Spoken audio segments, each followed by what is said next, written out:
Hello and welcome to From Mrs. to Me, a podcast where you'll be inspired by courageous stories of strength and resilience told by women just like you who have been through the upheaval of divorce. This is their journey from Mrs. to Me, finding their true identity and creating a bold, beautiful life. I'm Crissy Freeman and I'm your host, a certified life coach and divorced mother of two. Join me each week as we explore real stories of divorce and what it takes to transform and live in alignment with the real you. Hello, and welcome to another episode of From Mrs. to Me. I'm Crissy Freeman, divorce empowerment coach and your host.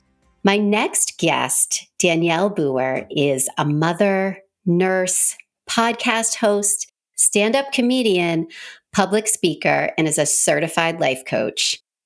Danielle has always loved to help people since she was a child. She has been through many challenges and traumatic events in her life and now wants to help people who may be going through the same things. She loves people and enjoys talking to amazing people and interviewing them.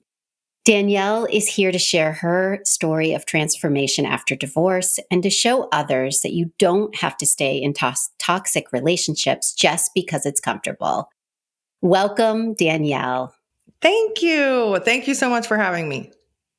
Well, I'm so excited for you to share your story. And I really was inspired by some of the information that you shared in your bio. And first, I do want to tell the audience that you host your own podcast and that, in fact, you host two podcasts, as well as you are an author of a book. So you have a very impressive background.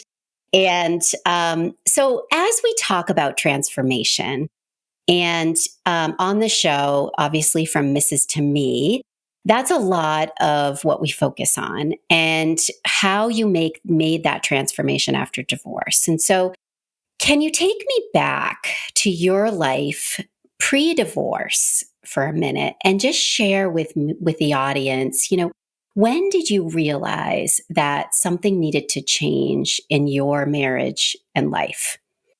Well, maybe like 3 years before we split up. Okay.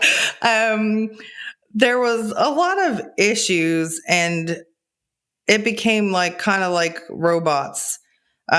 We would just pass each other and doot, doot, doot, doot. And it was just like that's just what it was. And so we had a blended family and that started getting better, which was good because the beginning was very challenging. But yeah, we had been married a couple years and we had issues, but he was doing things and we just didn't like each other anymore, really. And it was rough for the kids and it was just a rough situation. But I tried for years after that. Once I realized that I tried and it was very toxic. And did you feel, when you say toxic, I think a lot of us use that, right? My marriage, when I talk about toxic, it was, I was married to someone who was a workaholic, an alcoholic. And so it was constantly walking on eggshells, waiting for sort of the next shoe to drop. So what did that look like for you? When you say toxic, did it over time start to change? And, was there anger? How would you describe that in your relationship? Well, yeah. And not to diagnose him with narcissism, but since I learned about the characteristics of it, I'm like, woo. So that was part of it. So there's love bombing. And so you think everything is okay. And you're like, oh, they're the sweetest person ever in the world. And then you realize what the true colors are. And you're like, holy shnikes. And also, he did a lot of good things. I'm not even here to bash anybody. He did a lot of good things. And he would get mad because I would say, you do the dishes and you do the laundry and you help clean. And he'd be like, that's not the only thing I do. But those things were helpful, right? So it's not like it was the worst situation ever. But when it came to us, it was not good. So toxic was when we wouldn't speak for days, bad for the kids. when we would just fight all the time, bad for the kids. Like there was like the point where there was like nothing, I don't want to say nothing good, but it was really like two ships passing each other by. Like literally we would hand off. We didn't sleep in the same bedroom for, I don't even know, maybe a year. I don't even know. It was a long time. And I worked, as a nurse, I worked part night shift and 2 weeks day, 2 weeks night. So I'd be gone at night sometimes. Um, and then, so it got to the point where the kids started telling on him. Even his biological, even my bonus son was telling on him. And it got really bad. And like, he wasn't a drinker. And then he would be like, sneak out, and he was a habitual liar, which was normal, I found out. But he started doing things that he never did before. And then like, he wasn't violent, but then he started getting in my face and like wanting to push up against me. So there was a few times that I left with the kids, and went to a hotel, and he didn't even like ask about us, ask where we were or if we cared, or he didn't care, like just those kind of things. And it just started getting like worse and worse and worse. There was a female involved, and the kids started knowing about her and stuff. And that was the final straw, is when she was around them. And so that's basically, it just got worse and worse and worse. Like one time he left the kids at a game. I worked the night before, and our little one was like 2, maybe. And so my son was playing a game. He left because he realized he left his phone at home. So he came all the way back, left him at the game with the baby to come get the phone, so I couldn't see it. And I already saw it. It was too late. But but like stuff like that. So yeah, so it just got worse and worse and worse.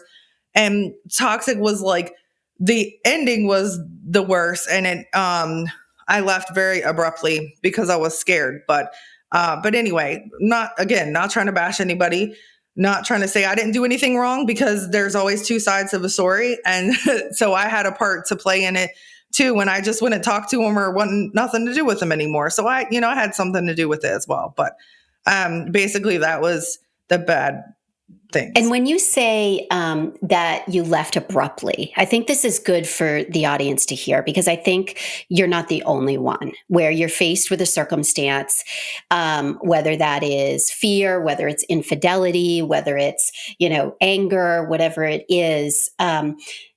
What did that look like? Did you, all of a sudden, was this something you had planned out in your mind that, okay, when the time comes, this is what I'm going to do, this is my exit plan? Or was it, no, I can't take this anymore, we are all going because we're unsafe? So kind of both.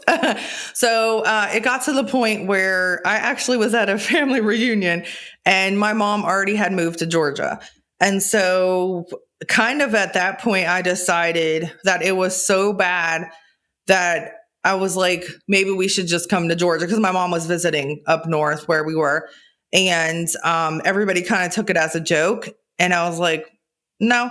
So I made a mistake of like, it was my computer, but everybody had access to everything. I had 3 teenage-ish boys. The youngest one was 11, and the baby was 3, just turned 4 kind of. And so, she just turned 4, maybe a week before that. But anyway, so I looked up stuff on the computer. I'm a nurse. So I looked up like the license and was trying to get my license in Georgia. And so that's when things got really, really bad, is because he realized that I was trying to leave. So he would come home randomly. Like he would just pop up and just come home. And I'd be like, what the world is happening, and stuff like that. So we literally were just going out to eat with my sister. My sister had no clue what I had planned. Sorry. And I loved her so much, and I wanted to kind of like tell her, but I didn't know if he was like listening or whatever to what I was doing. So it's very sad. My bonus son, I had to be sneaky around him, and it breaks my heart because he lived with me from the age of 4, and then he was 11 at this point. And he's my son. Like I've never thought of him not as my son. Like, he's always been my baby since the day that I met him. So Um, I dropped him off at home, and my ex now started threatening me and was like, "You need to take him with you," because he thought that's when I was leaving. So he was like, "You need to take him with you. If you don't take him with you, I'm going to do this and that." So he starts threatening me in front of my son, and I'm on the phone. So I drive away. The police station is literally, we live in a small, tiny town. I'm talking about tiny, tiny. So I lived like a couple streets away from of the hospital. And then the police station was like a street back, like, and then the school was up the hill. Like everything was right just there. Yeah. So anyway, right there. Yeah. So like 5 seconds later, I'm at the police station. And so I was like shaking and scared. And I had just think two kids with me. Cause one, I knew I was eventually going to leave. So I let my one son go visit his family in Maryland because I was like, I'm going to be further away. It's going to be harder to get him there. So he was in Maryland visiting. And so he started threatening me. I went to the police station. She was like, if you don't feel safe, you don't have to go home. So I was like, okay. Didn't have nothing with it. Like, what are we going to do? And I'm still working at the hospital. So anyway, we went out to eat with my sister. And then we just went to her house. And so he started trying to look for us. And he went to my job, which wasn't a locked unit. I worked in an ICU with my son and started screaming and looking for me and saying I stole my daughter and all this stuff. And I was supposed to work that night, but thank goodness things happened for a reason. And I was actually, they called me off because we didn't have enough patients. So I was at my sister's house. And so he's going everywhere. So like I started to get more increasingly scared. And so unfortunately, I didn't work out my whole notice because it literally got to the point where he drove an hour and some to go to my grandma's house. And my aunt said she was just like even scared. Like nobody was scared of him, but she was even scared. And she was like, what the heck? She didn't even know what was going on. And so then he had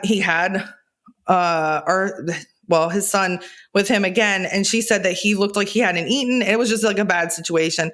So that day, so actually I had to get a police escort while he was at work, went and got some belongings and like some papers, like the marriage license and a couple of I tried to get those things and then took off and went back to her house. And then that day was like, no, he's going to find us. We got to go. But the police did call me and they said, let him know that she's okay. Let him talk to her. And I said, absolutely. That's fine. Like, I didn't have a problem with that. I was just scared he was going to come do something and hurt me, And so anyway, so we ended up, my mom didn't even know we were coming yet. I didn't have my nursing license yet. Like that wasn't the plan, and literally took off with barely any money, no gas, no nothing, and just started driving to Georgia from Ohio. Wow. With clothes. And at that point, there was only 2 kids physically with me. And then the one in Maryland, I had to meet up with them in like a few days and then meet them halfway. And then he came. But how scary. But it was just sad because my son deserves better than that. And he lost his whole family within a matter of like just a couple of days, and he didn't get to say bye to any of us. And I didn't get to see him for a while after that. And it's just not fair to him. And it was heartbreaking. And that's not the kind of person I am. I'm his mom. He doesn't know his biological mom. He hasn't seen her in almost 14 years. And he's almost 18. He'll be 18 at the end of the month. So when he left at 4 and came and moved in with me, he hasn't seen her since. So that's the hardest part. And I was like, that's what bothered me at the time. Was and my dog. Like my dog's getting so old. I haven't seen him in years either. And then that's the part that's sad, is that my kids are safe. Everybody was safe, but it was just heartbreaking. Well, first of all, thank you for sharing that, because I think and being vulnerable with the audience, because I think there are so many people, sure. As sad as it is, I think there are so many people out there that have been through something similar, and they either are afraid to leave or they try to leave and they go back because they're too afraid. And you kept going.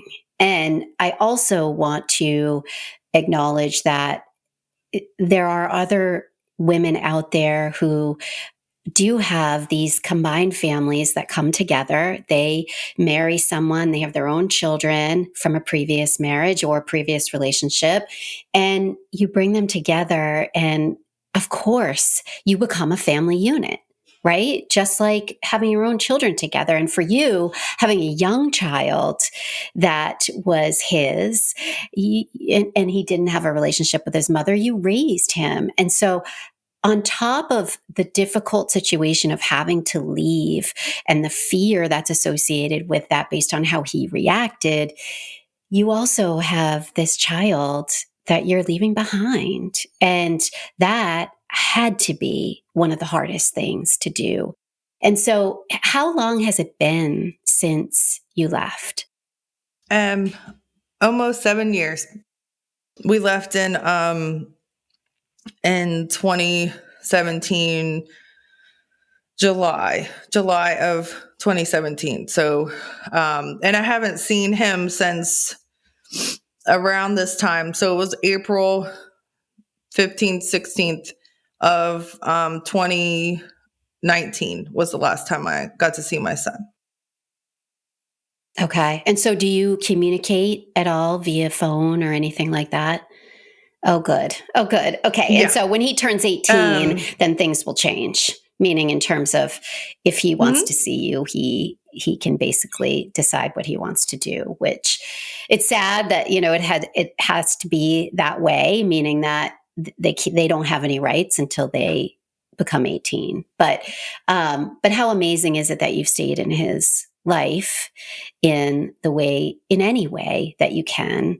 And I do want to ask, because it's something I ask a lot of my guests, but for you, I think it's a little bit different. Is you know when we end a marriage, it is such a significant change to the family unit, right?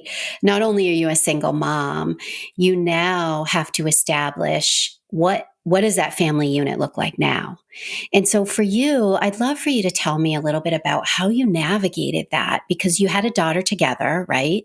And then you had children from a previous marriage, and he had Yeah. his son. And so can you share with the audience how you navigated creating that new family unit, and how you started creating new traditions and things like that?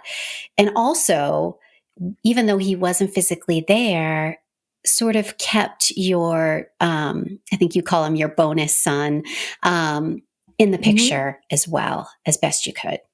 Yeah. So, um, I have to say that I'm thankful my mom helped me because the plan was to have a house and have my nursing license. And that's not what happened. Nobody would hire me. I've had 15 years of restaurant experience at that point, and nobody would hire me because I was a nurse. And so it took, I think, basically like it was exactly either a month or 2 months. Anyway, no, I started working in August. Like, so I didn't work for a whole month, and I'm so grateful for her. But it was just basically starting over. So, like, when we did get a house, first of all, I only paid less than $400 for a mortgage of a 5-bedroom house in Ohio with 2 incomes. I came to Georgia and I was paying $1,550 by myself for a 3-bedroom with 3 kids by myself. So that was an adjustment in itself. Now I made more as a nurse here, and I was working like a dog, so that was rough. And I'm not gonna lie and say it was the smoothest thing. My one son started acting up. It was really hard for him because he was very close with my son, and they used to like their rooms were across from each other, but they would like sneak out rotten out of the room and go hang out with each other in the night and like play Wii. I'm like, why did you do that? But he told me after we moved. I'm like, you little rotten. But that was their bond. They had like such a good relationship. And so that was hard for him. And my little girl was just turned 4, like I said. So, but it was an adjustment. But something I did there, which I want to say is, I used to rotate, and I had two businesses as well. So I was working as a nurse. I had two businesses, and I still tried to take them to sports and take my bonus son to his allergy shots, even though his dad wouldn't, even though I stayed up the whole entire night, he would say he can skip. No, he can't. He can't breathe. So I would have to stay up after I had been working 12 hours, and I would drive him to his an appointment. Then I would go take him to school exhausted, which was dangerous. But anyway, so it was just, I used to rotate on who I spent alone time with. And so I tried to continue that here, except for I was working so much. So it was a hard transition. But I tried. And I think that the kids know that. But basically, anytime I remember my first check here, and my oldest son was blessed enough to be able to join the band, even though they already started. School starts a lot earlier here in Georgia. And my mom knew somebody that knew the band director, and my son got to join the band. So I rented out with my first paycheck, probably not the best idea, a bowling alley. It wasn't the best idea. Okay. The things we do as moms, though. I know. I rented out 2 lanes in the bowling alley and had this big, huge thing for them, and paid for food, and like had a party. So like all 3 of my kids, well, the kids that lived here, and then his friends were there, and it was really fun. And so we did stuff like that. Like I would take them to Six Flags when I could. I would try to do stuff with them, and it doesn't take away the fact that everything is way different. But I was the one doing the stuff anyways. Like I took all 4 of them all the way from Ohio to South Carolina by myself, then drove to Virginia, then drove back to Ohio by myself, with all 4 of them. And it took me like 2 or 3 days, but that stuff was kind of normal. No offense to him. But it was just missing one of the kids was the hard thing. But yeah, so I tried my best. And unfortunately, like I said, I had to work a lot. And that was the hard part was, they weren't used to not seeing me as much. So that's what affected everything. But I think everybody adjusted for the most part. Yeah. So, one of the things I know, we've sacrificed so much for our kids, right? They are our priority. And there's not many moms out there who wouldn't agree with that. And as a single mom, it adds a whole other component. And it sounds like you were already doing a lot on your own, but, I think one of the things that what I hear from women when they actually are able to transform and change their lives after divorce is they really start to focus on putting themselves first.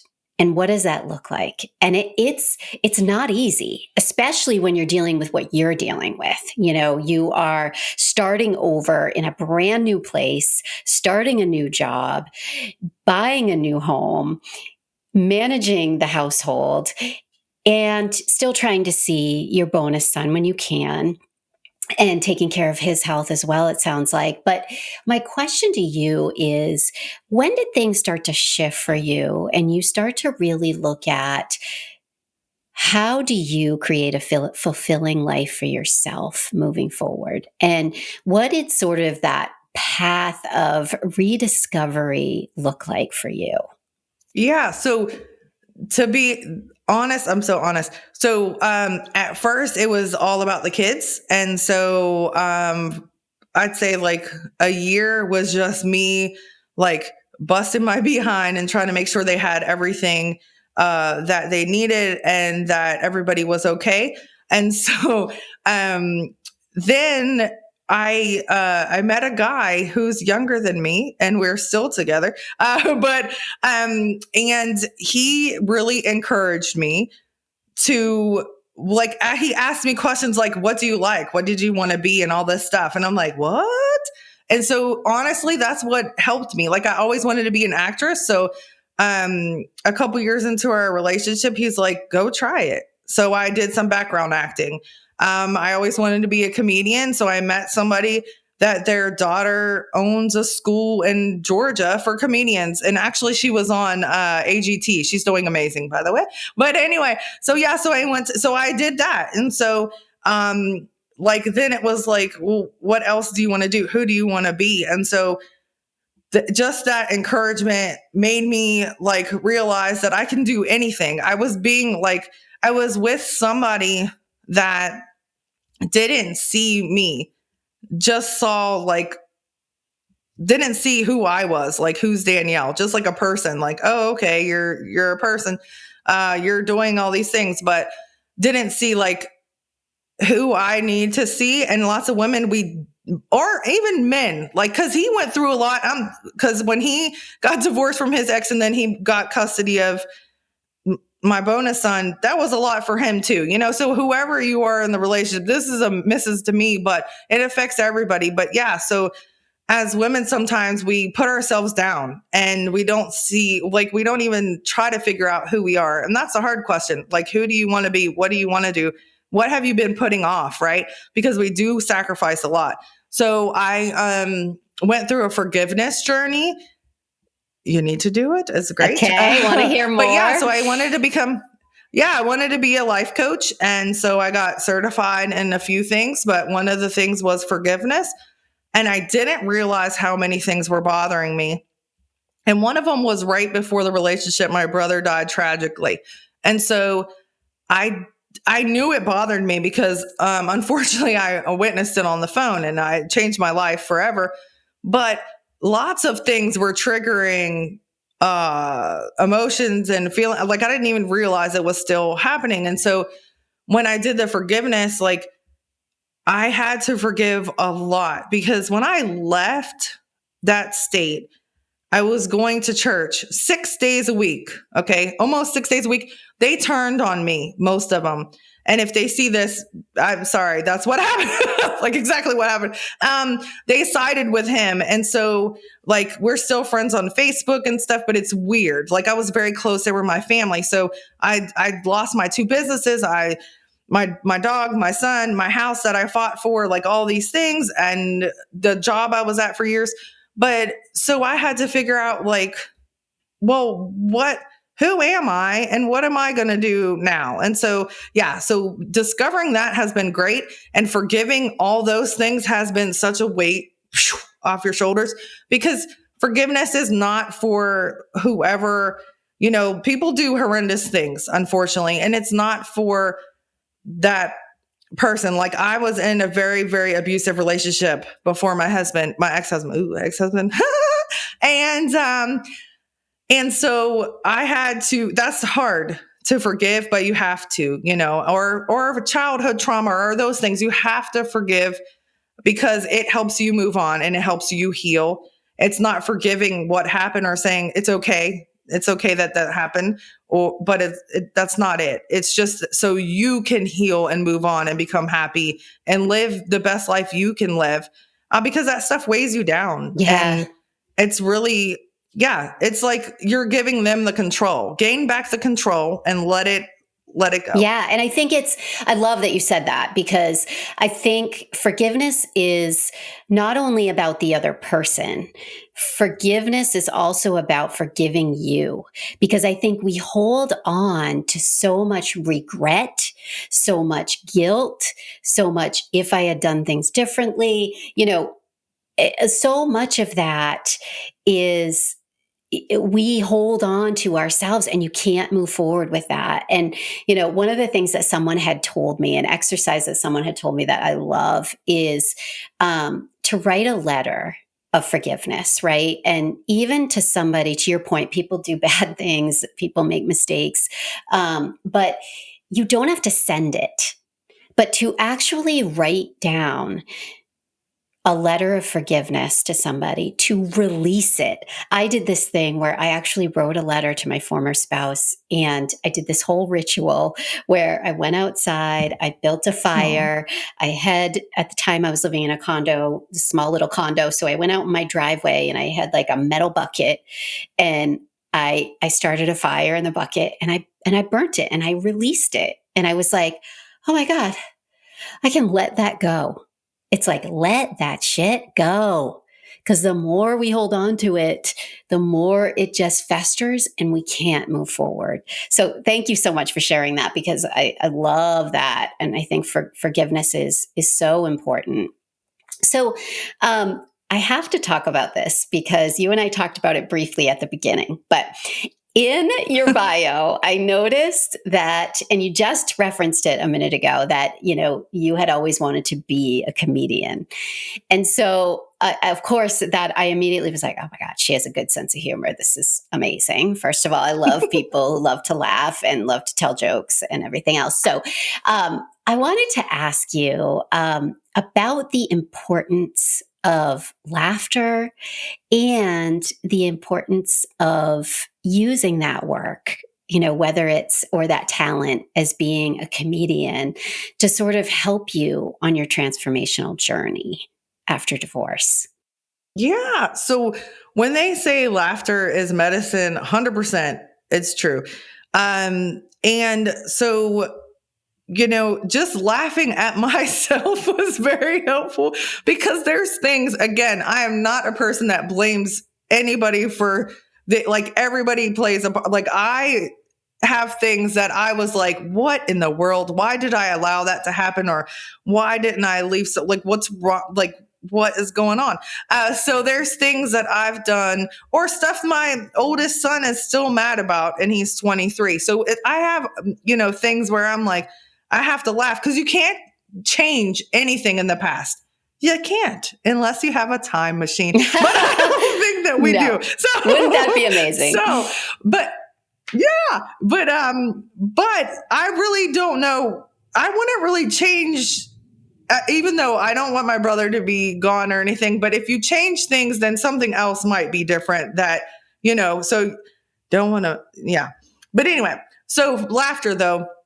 So no matter what I do, even on my trauma podcast, we laugh. When somebody's telling a story and they're talking about this, we still have laughter in that episode. Not at those times where they're talking about the tragedy, of course, but we can't all be one emotion. So like say for instance, we all have ups and downs, right?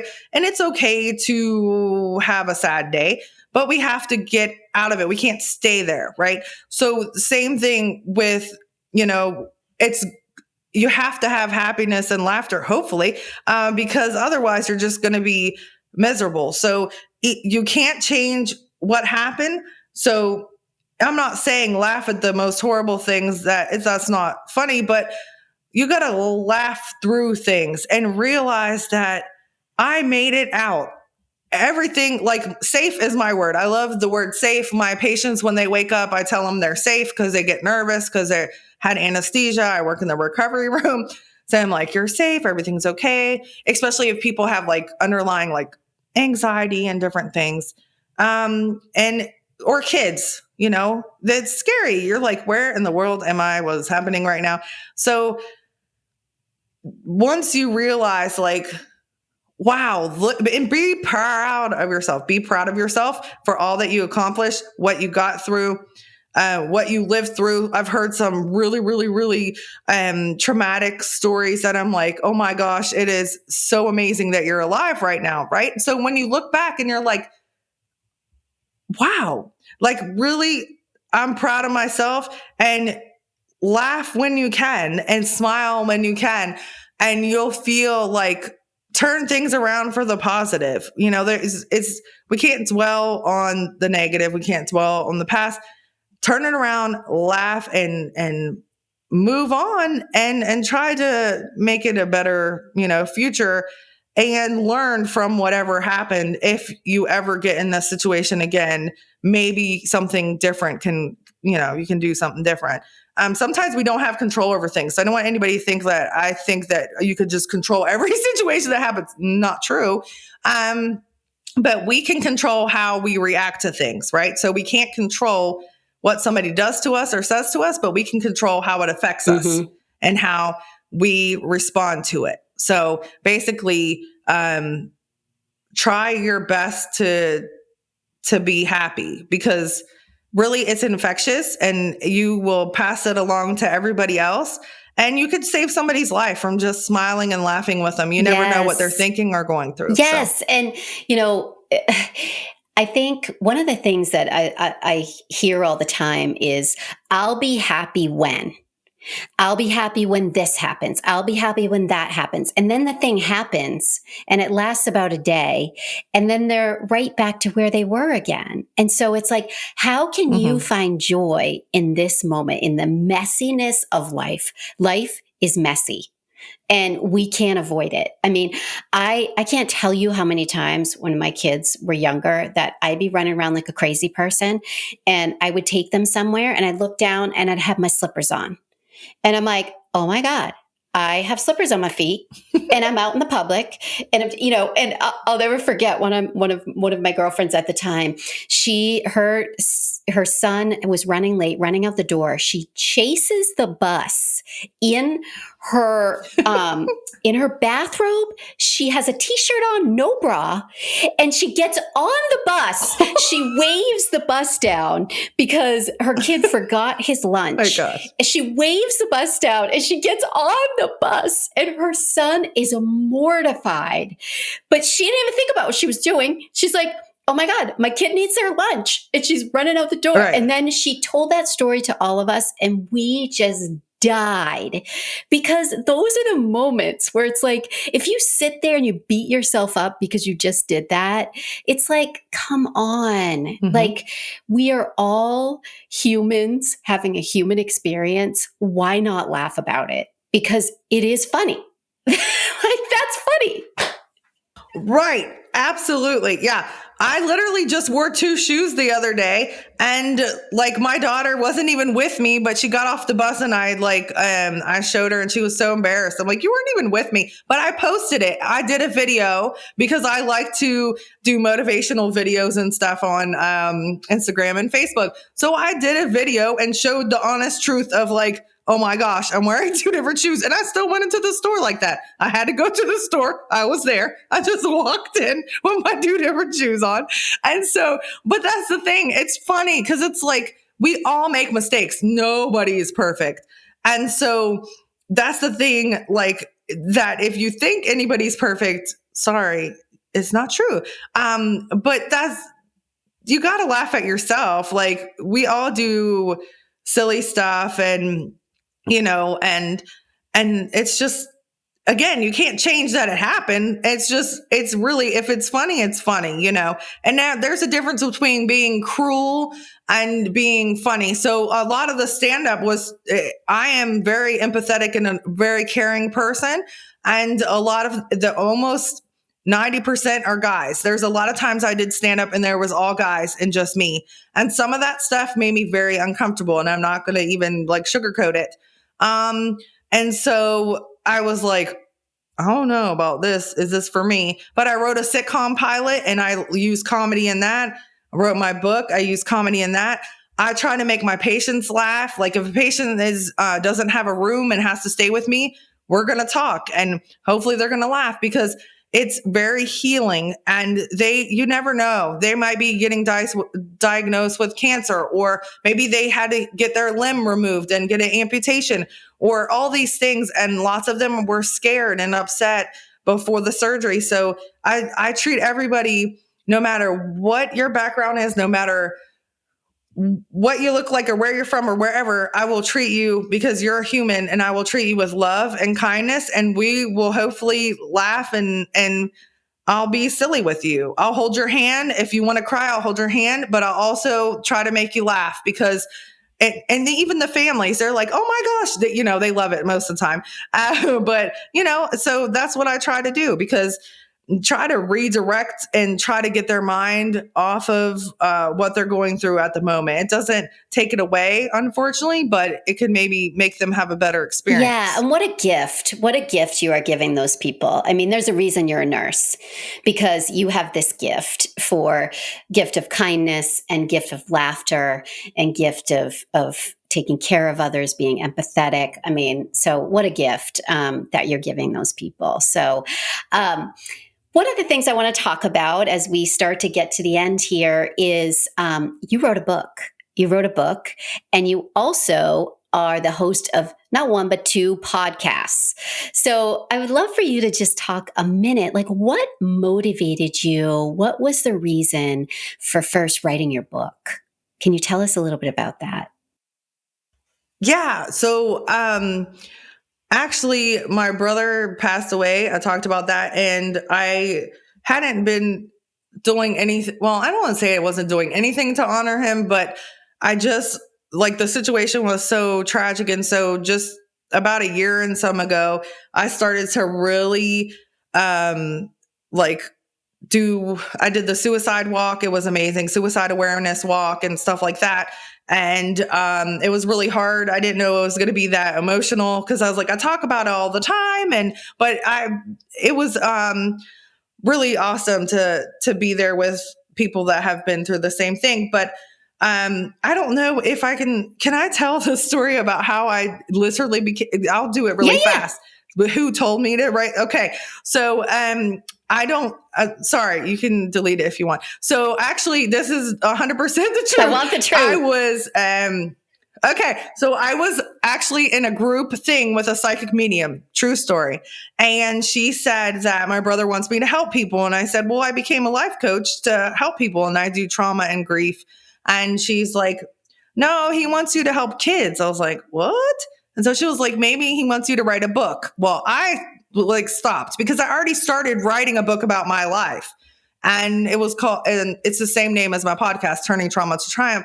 And I was like, what? So she told me that and she told me some other things. Literally the next day I started writing this book. And what would have been his 40th birthday was November the 8th. And I wanted to finish it by then. So I finished the book in 2 months and 3 days. And yeah. But I have ADD. So to do that was like so amazing to me. I was like proud of myself. And then within 5 months and a couple days, it was the whole from start to publish was 5 months basically. And then so it's been out since February.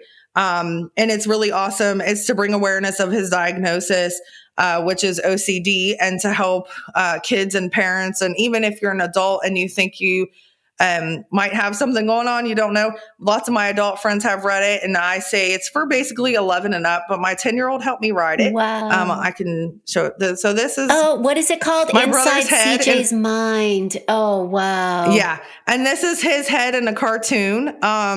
So she did a great job. Deborah Giddings is the illustrator. She did a fantastic job of recreating my brother's head. And these are some intrusive thoughts there.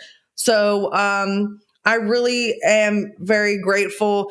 And I've talked to a lot of awesome people in the stores and stuff when I'm inviting them. I'm having a book launch party, but I invited them and stuff. And so lots of those kids have diagnosis and you don't ever know that.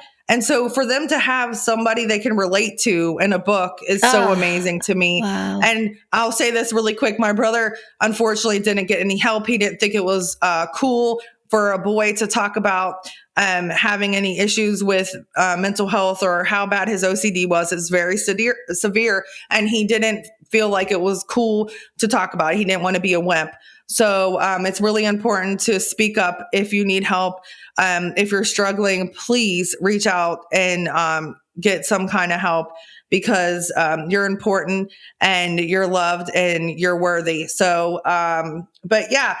And in the book, the character gets a lot of help that my son, who has ADHD and different diagnoses, got. So I have really close experience with it. The character gets an IEP at school, occupational therapy, and a psychiatrist, all this stuff. And so there's options. There's coping skills in the book for anxiety. Hopefully this will help so many people and really bring awareness because lots of people joke about OCD, but it's very severe for some people. So it's not funny. No, but wow, how amazing. First of all, that you saw a medium, that you were already writing a book. I mean, the universe, I swear, does amazing things. If we are paying attention, it will literally slap us in the face and say, you need to do this now. And what a gift to so so many people, you writing that book. I mean, children, adults, so many people that are suffering. And so thank you for doing that and for sharing it. And so Thank you. now, has it been published? Can people get the book? Yes. So it is on Amazon. It is only in print right now. In the next couple of days, it will be an ebook as well. So I just have to submit it. So this is what it looks like. And I can send you the thing with the barcode. This Great, is the because barcode. I'll put it in the show notes so, for yeah. sure. Thank you. Yeah, it's definitely available. Like I said, it will be an ebook in the next couple of days. So if that's a better option for you, that will be an option. Maybe today, I don't know, but in April sometime. Okay. Yeah. And so if people want to find your podcasts, I say that plural, where can they go to find those? So I just tell people, well, it's on Spotify, Google, Apple, all that stuff, but I have a pod page as well, and I'll give you that link. Okay. It's like www.podpage.com, and then Authentic Points of View podcast is one of them, and then Turning Trauma to Triumph is one of them as well. So Authentic Points of View and Turning Trauma to Triumph. Okay, so check those podcasts out.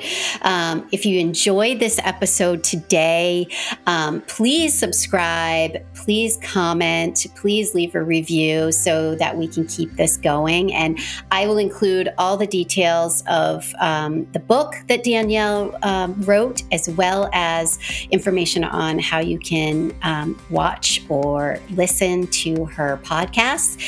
And for those of you out there, if you are interested in joining the From Mrs. to Me community, you can find us on Facebook at From Mrs. to Me, Rediscovering You After Divorce, where you can also join our Divorce Renewal and Rediscovery Circle, as well as find support, coaching, and action steps for releasing those old patterns and rediscovering you. So thank you, Danielle. You are one of the most authentic people I've met, which I love. We talk about authenticity all the time. Thank you. I love that you are living your life and creating a fulfilling life and helping others along the way. So thank you for sharing your empowering story with the audience today. And I look forward to this podcast going live and for our viewers to be able to watch it soon. So thank you again. Thank you for having me. I hope you enjoyed another episode of From Mrs. to Me, real life stories of real women and their journey of transformation after divorce. I'm Crissy Freeman, and if you like this episode, please drop a review in Apple Podcasts or wherever you listen to your favorite podcasts. Do you have a story to share? Are you ready to inspire other women on their journey through divorce? If so, find me on Instagram at From Mrs. to Me. For more tools and resources on creating your path to transformation after divorce, follow my community on Facebook, From Mrs. to Me, Rediscovering You After Divorce.